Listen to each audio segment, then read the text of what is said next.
ప్రకాశం జిల్లా బోధనంపాడులో ఏర్పాటు చేసిన శ్రీకృష్ణదేవరాయలు వంగవీటి రంగా విగ్రహాలను టీడీపీ నాయకురాలు డాక్టర్ గుట్టిపాటి లక్ష్మి, వంగవీటి రాధాకృష్ణలు ఆవిష్కరించారు. ఈ సందర్భంగా లక్ష్మి మాట్లాడుతూ మహనీయుల ఆశయాలతో సమాజ అభివృద్ధికి అందరూ కలిసికట్టుగా పనిచేయాలని పిలుపునిచ్చారు.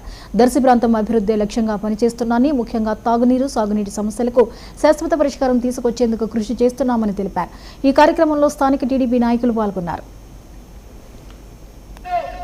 వంగవీటి రాధా అన్న గారికి అట్లాగే ఇక్కడికి చేసిన వివిధ హోదాల్లో ఉన్న పెద్దలకు, ఇక్కడ నా ఎదురుగా నిలబడ్డ ప్రతి ఒక్కరికి ప్రత్యేకమైన ధన్యవాదాలు, నమస్కారాలు.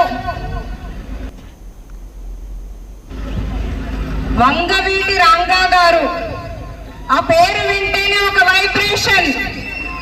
తరం మారినా, కాలం మారినా, రాజకీయాలు మారినా ఇంకా ప్రజల గుండెల్లో నిలిచిపోయిన వ్యక్తి వంగవీటి రంగా గారు.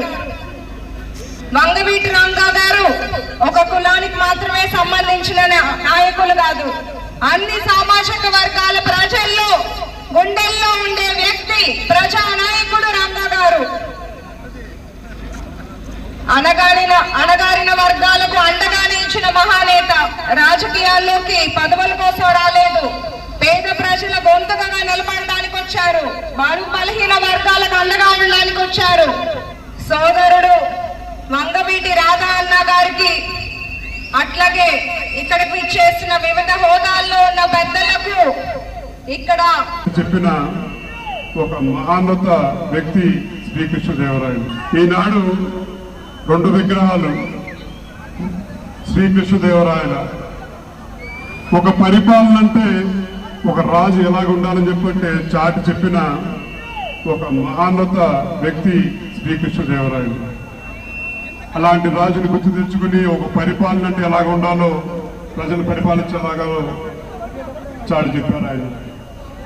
ఇంకో నాయకుడు, మనందరి నాయకుడు, కీర్తిశేషుడు వంగవీటి మోహన్ రంగా గారు. ప్రజల తరపున నుంచుంటే, ప్రజల తరపున పోరాడితే ఎన్ని దశాబ్దాలైనా సరే ప్రజల గుండెల్లో పెట్టుకుని చూసుకుంటారని చెప్పి చాటు చెప్పిన ఒక నాయకుడు వంగవీటి మోహన్ రంగా గారు. ఈనాడు 2 విగ్రహాలు శ్రీకృష్ణదేవరాయల. ఒక పరిపాలన